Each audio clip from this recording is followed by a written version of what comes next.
Good morning. It is a beautiful day here on our homestead. It is early in the morning. We are doing our barn chores. I'm out here with the pony. He's having his breakfast. And so my dad and Eric are just finishing up our chores, and we're getting to a full day of chicken processing. So we have been raising some meat chickens, and we're going to be processing those up today. Our garden is coming along, growing nice. Some of the weeds are too, but I thought I'd show you some progress on our garden. I have some raspberries to pick a little later. They are just a bumper crop this year, and I have a bunch that I've already frozen, so I need to pick some more. Every day there's more to pick. So come along with us as we have a productive day here on the homestead. It is going to be a hot one, so hopefully we can get a lot done before it gets too hot.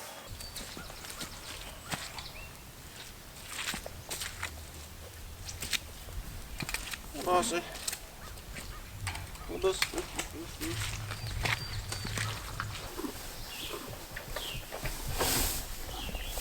Bossy is behind me here having her breakfast, and she is looking good. She has about 1 or 2 months left, about a month and a half left to go of being pregnant, and then we'll be having a calf, which will be so exciting.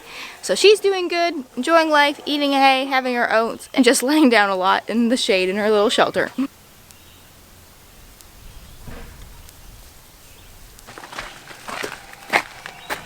You can fit 2 chickens in that, yeah. Oh, so that's good. I think that's good because we don't want too full because we put the chickens in and then the water's gonna be too hot. Yeah, I shut the water off. Okay, I'll just give you a brief rundown of what we're doing this morning. We got meat chicks about 8 weeks ago, and we've grown them to size now. They're a Cornish cross. They're just white chickens, and they're the popular breed that everybody processes for meat. And so they're ready to be processed today. Sometimes you can let them go maybe 10 weeks, but they're a good size for us. And basically we will dispatch of the chicken as quickly as possible, and then we will dunk them in water that is 150 degrees. And then once they are good and dunked and soaked, we will then pluck the feathers off them. So our system for getting the feathers off is kind of old school. We have a big old trash can and a propane burner down here hooked to a tank. We'll bring this up to not quite a boil, and then that'll be the way we get the feathers off. So the propane burner we had was taking forever to heat up the water, so we went and got the Tiger torch. It's back up. It's kind of a hillbilly setup, but it'll do for today. So after they've been dunked and they're ready to be plucked, we'll hang them in the barn door with some baler twine, and we'll pluck all the feathers off of them, and then that'll be that end of that step. The next step will be inside the barn, where I'll probably be most of the time, and Eric has for me set up a table, and he put it up on top of a couple little sawhorses and made me a little step so everything was the right height so I can be standing tall, and I'll be doing the butchering, so gutting, taking off the tips of the wings, taking the feet off, and then we'll be putting those into our coolers with ice or cold water to cool them back down, and then we'll be able to take them after that up to the house. We'll do a final rinse, put them in our bags, and then they'll be able to go into the freezers.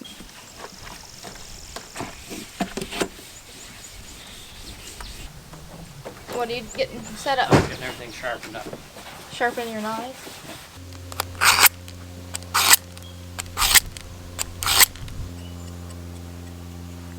Sharp. Pretty good, yep. This morning, while we were getting set up, my grandfather and mother and I picked some of our raspberries.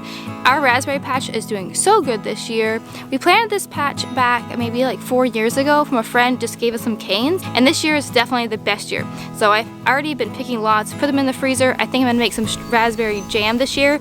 I love the berries, it's so great. It's nice to be able to share with family. Something I think that helped with our raspberry crop this year is that we've had a lot of heat and a lot of rain, and the berries have had lots of watering from the rain, which has made them have nice big berries. To get started with the chickens, we moved them all indoors so it was closer for getting them to process. For the most of their life, they have been living outdoors, and they really enjoyed laying under the trees, so they've had a good life, and now we are going to be processing them for meat. To start with, we dunk them into the boiling water, and then once you can pull on one of the long wing feathers and it comes out easily, you know that it's ready to pluck. Then we take the chicken over to our barn doors and we tie them up by their feet, and then we all stand around and pluck them. And this is the part that takes a long time. I think in the future it'd be nice to invest in a plucking machine where you just throw the chicken in and it tosses it around and it comes out with no feathers on it. However, they're quite expensive, so we've always just done this when we do turkeys and when we do chickens. We all work together to pluck them. Eventually, with many hands, it gets done. My grandfather and father and Eric and I did it, and my little sister helped out too some, although it wasn't really her favorite activity. It was a little bit gross. It's definitely not something we enjoy doing, but we are very thankful to have this homegrown meat, and we're very much and do enjoy having healthy meat for us to eat where we know that the animals have had a good life and have been taken care of. One member of the family that did enjoy the day was the cat. Smokey, our cat, thought it was great. He stood beside us the whole time we were processing, and he would get a few treats of the innards when we were butchering them up, but he thought he would like to stand and watch us as we process these chickens up. Once the chickens were plucked, we then rinsed them off with the hose to get everything off, clean them up a little bit, and then we brought them into the table where I would butcher them. Me and my father did this together some. We'd take turns. To start, I would take the ends of the feet off and then take the wing tips off. Then we would get the neck off and make sure the croup came out, which I found kind of challenging at first to figure out where it was. Then I realized it was kind of tucked along the right side of the chicken breast, and so we get loosen all that up, take that out, and then you take all the insides out and gut the chicken and make sure that everything was nice and clean. And then once it was all clean and ready to go, we would rinse it one more time with the hose and put it in the coolers to keep cold, and then take it up to the house so we could put it into freezer bags and put it in the freezer for the year. It has been a full day of chicken processing. We have our system down pretty good. It started a little slow, then we got going pretty good in the middle, we got a rhythm down, and now we're kind of slowing down.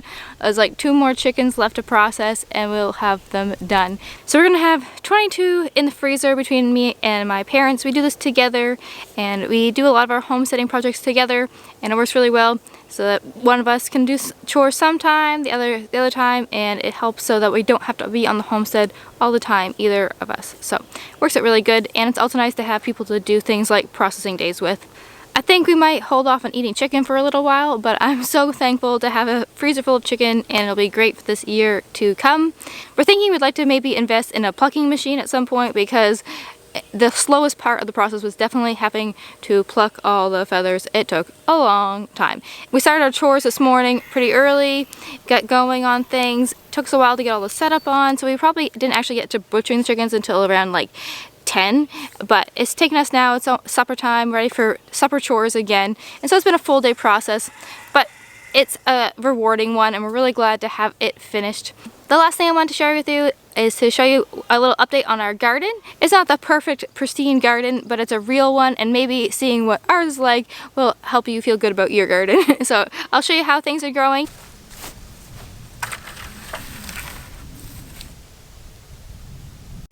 The first thing we come to when we come in the garden is our carrots. So they are right here, and they need thinned. The carrots are doing super good. We've had 2 varieties. One variety has done so much better. It's the Tushkin variety or something like that. It's a funny little word, but they're doing great. And the other ones have come up now, but they just took longer to germinate. And then on this side of our garden, if I spin around, is our potatoes, and they're growing huge. I'm sure we have some little new potatoes in here we'll be picking soon. That we haven't had any potato bugs on. We have some ladybugs, which is nice. We've been watching them, and they've been doing fabulous, and we love our potatoes. They're pretty low maintenance. I need to get in and do a little weeding in there, but this time of year, sometimes I just kind of let them go a little bit, but we'll need to be able to get in to hill them soon. So we'll do a little bit of that. The carrots will also need thinned. Back past our carrots, we then have our onions. Our onions are really kind of hit and misses here. Some were looking great, some are looking half dead. So I'm not really sure what's with that, but we planted a lot. We have some up in the raspberry patch at the back. We also planted some onions. We've had some extra space and needed a place to stick our onions, so they're up in there. And those ones are looking pretty decent. They're kind of later, they're smaller. We planted them a few weeks after. This year we planted our tomatoes on this trellis. We have done squash on here before, but we want to do a little rotation of our crops, and the tomatoes are looking awesome. Down the middle is a bunch of weeds, and I need to get through here and pull them out, but tomatoes are doing so good. I do need to kind of come through and prune off some of the leaves just to get some better airflow, but I think we're gonna have tomatoes really soon.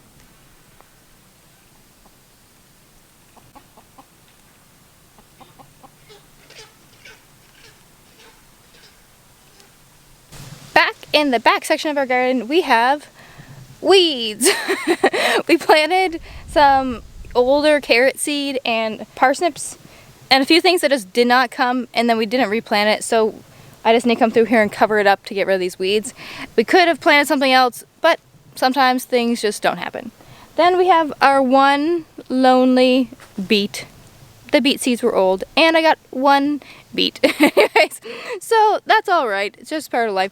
We could have planted more, but I actually have a lot of beet pickles left from last year, and that's the main thing we do with beets is eat them fresh and then make them into pickles. I knew I had enough from last year for this year, and so I wasn't too concerned, and it's not the end of the world for us, and we're just thankful that we have great other vegetables like potatoes and carrots that are going to store good for us this year. Back at the very back, we have our butter crunch lettuce, and it's starting to go to heads. We actually like this a lot. This lettuce, it wasn't bitter and didn't have a weird flavor like some lettuces we find, and we just really liked it. So I'm gonna come through and harvest these heads probably this week. We've just been eating some of the leaves, and then I just noticed right now that my spinach is starting to bolt. So I'll take the spinach home and eat this up for supper. And then the last thing to show you is behind me here. Back there, that is where our cabbage and our broccoli is.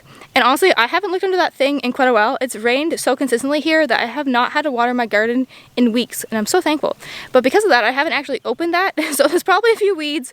It's a little bit tricky to open our little cover to keep the cabbage caterpillars off, and so we're gonna check in and see how they're looking.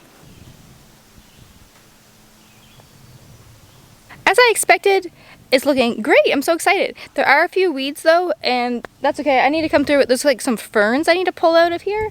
It is hot under here, and I am so happy with how this has worked to keep these caterpillars off. They were the bane of my existence last year. I picked them every single day, and this year, not an issue whatsoever. Everything looks so nice. It is just, I'm surprised how much hotter it is under here than it is outside. I guess there's not really any airflow as much.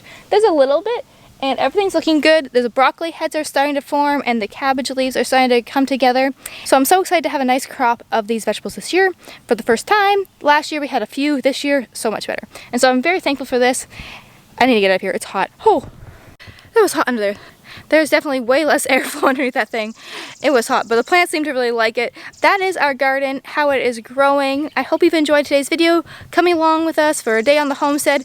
It's been a full day, but it's been definitely a rewarding day. And I just want to encourage you that if every day is not beautiful or rewarding on the homestead, that's just part of it. Some days are hard, some days are long, some days are rewarding. But overall, it's amazing, and we're so thankful for having our own homegrown vegetables like the spinach and have our chicken, and it's such a great way to live. Thanks so much for watching. We're going to be back down to the cabin, I am sure, now that this homestead project's done. We kind of go back and forth, but we are looking forward to continuing our projects here on the homestead. Tomorrow we're going to pick up a couple actually little turkeys, I think, maybe. A friend of ours is raising chicks, and they're turkey chicks, or what's a turkey chick called? I don't know. If anyone knows, let me know what a turkey baby is called. And we think we're going to raise, they're like a heritage breed. So we're looking forward to that. And we also have some pigs that we've added to the homestead, and this fall we'll be processing those. They're little piglets now, but we got to build a little outdoor run, and they'll be moving outside soon. So lots to share with you guys coming up. I hope you have a great day, and I'll see you on the next one.